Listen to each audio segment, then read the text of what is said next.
Hi everyone, it's Heather Darnell. Welcome back to my art channel. Thank you for being here. So we are still technically in the Christmas season, and today's inspiration actually comes from a word type game app that my husband and I play. So when we're laying in bed, between each level that we move on to changes, with the background changes. And this particular one was a wintry / Christmassy background. And I said, take a screenshot of that. I absolutely loved it. It was simple yet elegant, and I thought it was super fitting for the holiday season. So that's what we're going to do today. But before we get started, today's ministry snack comes from the book of 2 Chronicles, chapter 15, verse 7. And it reads, "But you take courage. Do not let your hands be weak, for your work shall be rewarded." Okay, so what this message is saying is, don't give up on doing the right thing. Don't give up on having that Christ-like mindset. Your hands feeling weak are not a physical or literal example, like I can't feel my hands are tingly. No, it's literally just like a metaphor, or figuratively speaking, because when we do the works of Christ, it's really through our heart, not our physical hands. But it's said like that to think of or imagine like a worker and, a laborer, and they typically use their hands. At least that was the way a lot of workers worked back in the day. It was, most jobs were very labor intensive. And so our works and our spirit are also labor intensive, but it's our intensity of the labor comes from how much work we want to put into it, which is the strength given to us by the Holy Spirit that is in our heart. So when our heart isn't feeling good, our hands really aren't going to carry out the job. And that's because we have allowed the enemy to come into our hearts and discourage us, make us want to throw in the towel, give up, feel defeated, everything he can make us feel under the sun to stop us in our tracks from doing anything that mirrors Christ. And I'm not talking about Christ's miracles, because we all know we can't perform any miracles. He already did those anyways, but I mean by that the hard work. So the work that is spoken of is not something that we are expected to do that we can't physically do. We are only encouraged by the Holy Spirit. Remember, we have choice. No one's forcing us to do these good things and good works. But we are encouraged by Christ to walk and talk like him as much as we physically, humanly can, so that we can continue to be somebody else's blessings, not have the mindset that, oh my gosh, I've got all these things I need to do to get into heaven. I got to, donate all this money type of thing. That is not at all where this is going. Our reward is not what we do checking off chore lists or writing so many checks. Christ did all the hard work. We don't have to do anything physically or in that type of way that doesn't reflect a spiritual walk with Christ. He lived, died, and resurrected. Boom, that's it. That's done.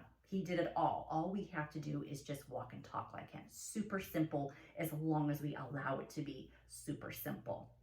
So just think about it too. If you're still hung up on having this idea that you have, to donate all kinds of money to be accepted into heaven, just think that Jesus was a poor man. He set the example that money is not what's going to get you in there. I mean, I'm not rich. We live on one income that's well under 6 figures. So clearly we don't, we're not rolling in the dough, but we have everything that we need. And we're even blessed with some of the things that we want. We clearly are not rich. And so I'm not going to sit here and let anybody tell me different than what the Bible clearly says, that I have to, do works of donating money or doing these specific chores. That is not what is expected of us. We are only encouraged by Christ to reflect him as much as possible, so that our works by him will be rewarded, which our reward is our eternal life in heaven. So, all right, guys, let's get started. I'm beginning my project using my 1-inch tip flat brush or wash brush, using the color pthalocyannine blue mixed in with some GAC 500 or GAC 500, which stands for Golden Artist Colors. That is an artist grade gloss extender for acrylic paints. This is a semi-transparent color, so I'm going to have to apply a few coats here first before I blend in the blue violet, followed by titanium white. You'll see I take the color down to about the halfway point of my canvas, which is where you'll see me add in some blue violet. So here's the blue violet, also mixed in with some GAC 500. I just wiped my brush off, so I do have some residual phthalocyanine blue in my brush as I blend in the blue violet. Notice that all I'm doing is wide back and forth brush strokes going up and down into each color so I can get nice soft gradient lines. This portion isn't meant to take a long time. It really just depends on getting it to your liking, so it could turn out super quick, or you may need to spend a few minutes on it like I am here. But whatever you do, don't rush your project. Enjoy the process. Besides, everything is fixable because it's only paint.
Okay, finally, I'm applying some titanium white, also mixed in with some GAC 500 to the bottom portion of my canvas. I guess you can say it's about a quarter of it or so. Again, I didn't thoroughly clean my brush off from the blue violet, and I'm still doing wide back and forth brush strokes.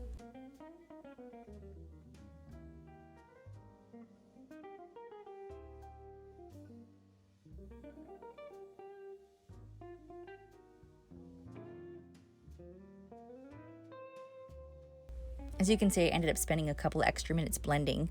I decided I wanted to move my gradient lines up some, hence my point that you may take longer than anticipated because of whatever changes you wanted to make, and that everything is fixable.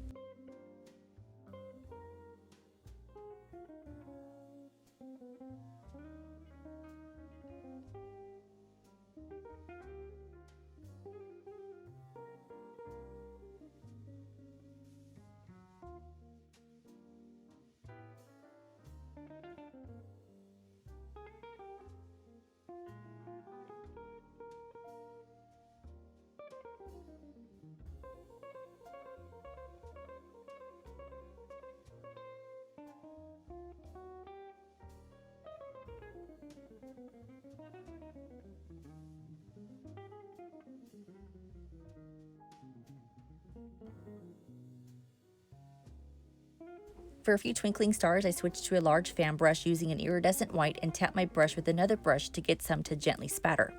I didn't get as much as I was hoping, so then I decided to kind of flick it off my brush instead, and that didn't give me the look I wanted either. Ugh. I've done this method before and it worked fine, so I don't know, I guess I don't have finesse today. But anyways, you'll see I switched to a smaller fan brush that happens to have coarser bristles and continue to flick the paint, which does help some. I wanted more tiny stars, probably too small to see, which I got some, but I was really wanting more, especially in the top portion. So here I'm just using a round brush with the color Payne's Gray to paint in the line where the background trees will be. Do not try to make a straight line, that's hard enough, but straight lines, to me, don't really make the scenery or landscaping look very natural unless that's something you would rather do. That's just my opinion. Anyway, you'll see I begin my line pretty much in the middle of the gradient line between the titanium white and blue violet. Next, I started painting the trees using the same brush and color, but then I was like, wait a minute, I'm going to be here forever, so let me switch to my small fan brush to make these trees. Not that I wanted to rush, but using a fan brush for making these types of trees really do go faster, plus I think they make better details. It's kind of hard to see, but I'm using the edge of my brush, tapping it onto the canvas at an angle so that I'll have something that resembles pine trees or something similar.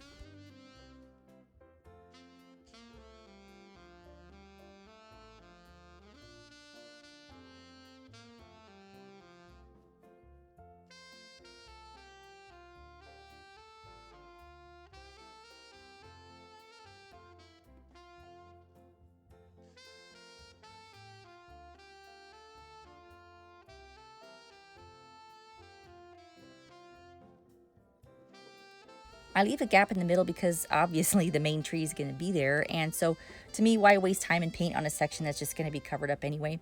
So I'd say leave about a third of it without background trees.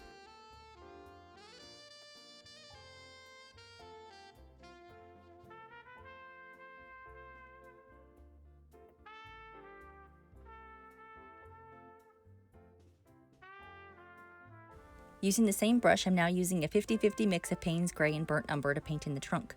I start about the halfway line of the snow ground portion and take it up to about where the pthalocyannine blue begins. The bottom of the trunk doesn't have to be perfect edging, just make sure it's slightly wider than the rest of the trunk.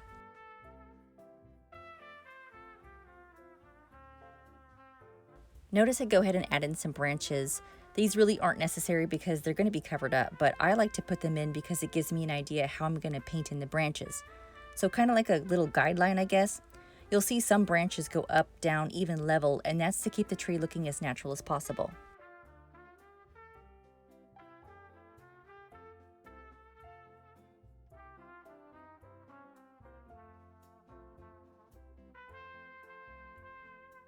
For the foliage, I switched to my small fan brush again that has the coarser bristles to put the bulk of it on, still using Payne's Gray and Burnt Umber, but I've also added pthalocyannine green, and they all have an even mixture. Again, for this type of brush, I tap the canvas at an angle and do lots of overlapping so it keeps it looking more natural. I focus on the midsection of the tree because I'm going to switch to a smaller fan brush to make the outside branch details. You'd be fine if you only had one fan brush. I'm just experimenting here to see if I get more defined foliage or not.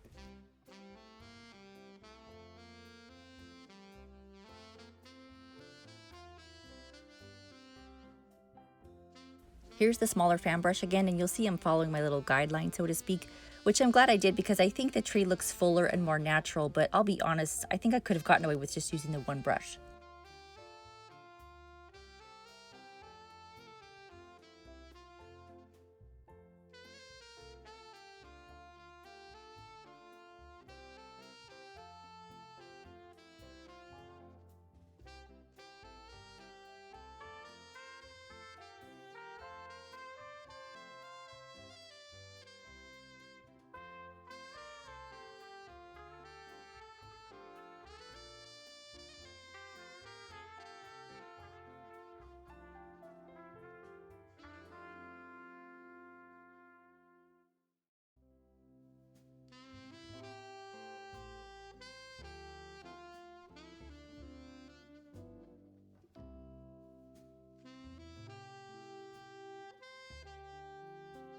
For the snow on the tree, I'm now using titanium white with the same brush, but this time I'm just adding very small amounts.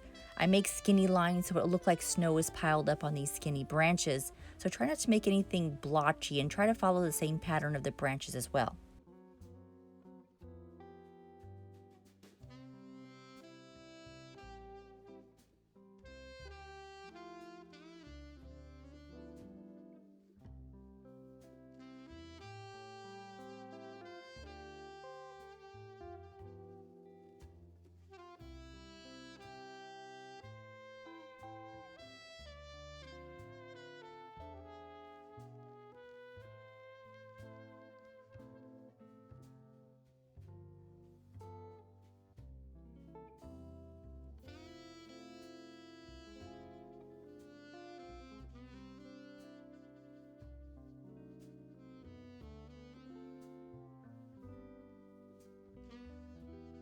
I wipe off my brush and go back to what's left of my green mixture and just gently blot it over some of the white, mostly going down the center line of it so that it softens it up some and gives the impression that some of the snow is tucked further towards the trunk or the base of the branches versus the tips. Onto the tree's lighting, I switched to a small detail brush using a variety of iridescent colors, which consist of precious mint green, dreamy lemon yellow, glowing peach, royal purple, electric plum purple, fiery red, and a rich precious gold. Notice I make random dots throughout the tree and some slightly smaller than the others to make them look more towards the back or closer to the front of the tree. Try not to evenly space them so it looks more realistic.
Now I'm going to add a few lights that have that glowing effect, so to speak. So how I get that is I'm still using the same brush, but I'm going to dip it in some water, then into a little paint, press the brush all the way into the canvas as it's fully upright, and twirl it around. It should look fairly transparent, and then I go back and add a dot in the center from whatever color was used. I think some of mine could have been watered down some more, but that's okay. They can look like ornaments too, I guess, although I like the lighting effect more. I want the tree to have the less is more look by keeping it simple and elegant with various lights, some glowing of course, instead of too busy with a bunch of ornaments.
Lastly, I'm going to add in some shadowing under the tree with my number 3 round brush using a 50-50 mix of titanium white and blue violet. I'm really just painting in thick lines that start at the trunk and then sort of thin out the further they go from the trunk, but don't make the shadowing any wider than the tree itself. I also add a few random patches of the paint mix to make it look like the underneath of the tree isn't as smooth as the surrounding snow. The bottom line is it's not to have a lot of detail.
Alrighty, that concludes this lesson. I hope you guys are having a fabulous Christmas season and rejoicing over the birth of our Savior, making wonderful memories with family and friends and counting your blessings. If you liked the tutorial, please be sure to not only share it, but to also hit like and subscribe for more videos. But more importantly, remember to thank God for this opportunity and always paint from the soul.